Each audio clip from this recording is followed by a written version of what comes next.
ಇವರು ತಮ್ಮ ಆತ್ಮವಿಶ್ವಾಸದ ಬಲದಿಂದ ಭಾರತ ದೇಶದ ಗೌರವವನ್ನು ಹೆಚ್ಚು ಮಾಡಿದ್ದಾರೆ. ಇಡೀ ದೇಶವೇ ತಿರುಗಿ ನೋಡುವಂತೆ ಮಾಡಿದ ವ್ಯಕ್ತಿ ಯಾರೆಂದರೆ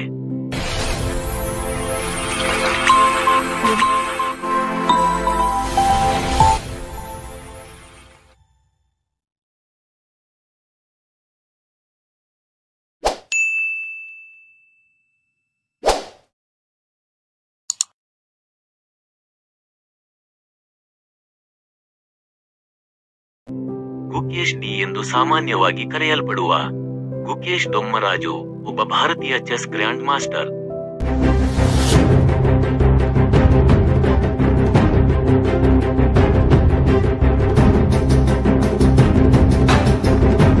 ಇತಿಹಾಸದಲ್ಲಿ ಮೂರನೇ ಕಿರಿಯ ಗ್ರ್ಯಾಂಡ್ ಮಾಸ್ಟರ್, ಕಿರಿಯ ಅಭ್ಯರ್ಥಿಗಳ ಟೂರ್ನಮೆಂಟ್ ವಿಜೇತ ಮತ್ತು ವಿಶ್ವ ಚೆಸ್ ಚಾಂಪಿಯನ್ಶಿಪ್ಗಾಗಿ ಸ್ಪರ್ಧಿಸುವ ಕಿರಿಯ ಸ್ಪರ್ಧಿ. ಚೆಸ್ ಒಲಿಂಪಿಯಾಡ್ನಲ್ಲಿ ಭಾರತವನ್ನು ಪ್ರತಿನಿಧಿಸುತ್ತಿರುವ ಅವರು ಮೂಲತಃ ಭಾರತದ ತಮಿಳುನಾಡು ರಾಜ್ಯದ ಚೆನ್ನೈ ಎಂಬ ಜಿಲ್ಲೆಯಲ್ಲಿ ಹುಟ್ಟಿದರು. ಇವರ ಜನನ ಮೇ 29, 2006ರಲ್ಲಿ ಆಗಿದ್ದು, ಇವರು ಒಲಿಂಪಿಯಾಡ್ನಲ್ಲಿ 2022ರಲ್ಲಿ 3ನೇ ಸ್ಥಾನಕ್ಕೆ ಕಂಚಿನ ಪದಕ ಪಡೆದಿದ್ದಾರೆ ಹಾಗೂ 1 ಬಾರಿ ಚಿನ್ನದ ಪದಕ ಪ್ರಥಮ ಸ್ಥಾನಕ್ಕೆ ಪಡೆದಿದ್ದಾರೆ. 2022ರಲ್ಲಿ ನಡೆದ ಏಷ್ಯನ್ ಗೇಮ್ಸ್ ನಲ್ಲಿಯೂ ಇವರು ಭಾಗಿಯಾಗಿದ್ದು 2ನೇ ಸ್ಥಾನಕ್ಕೆ ಬೆಳ್ಳಿ ಪದಕವನ್ನು ಪಡೆದಿದ್ದಾರೆ.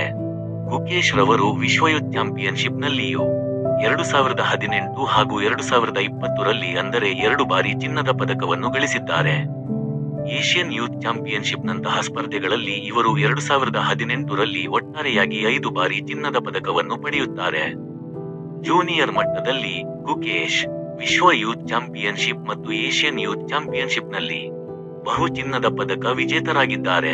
ಇವರಿಗೆ ಲಭಿಸಿರುವ ಪ್ರಶಸ್ತಿಗಳೆಂದರೆ 2023 ಏಷ್ಯನ್ ಚೆಸ್ ಫೆಡರೇಷನ್ ನಿಂದ ವರ್ಷದ ಆಟಗಾರ, 2023 ಸ್ಪೋರ್ಟ್ಸ್ ಸ್ಟಾರ್ ಏಸಸ್ ಪ್ರಶಸ್ತಿಯಿಂದ ಅತ್ಯುತ್ತಮ ಯುವ ಸಾಧಕರು.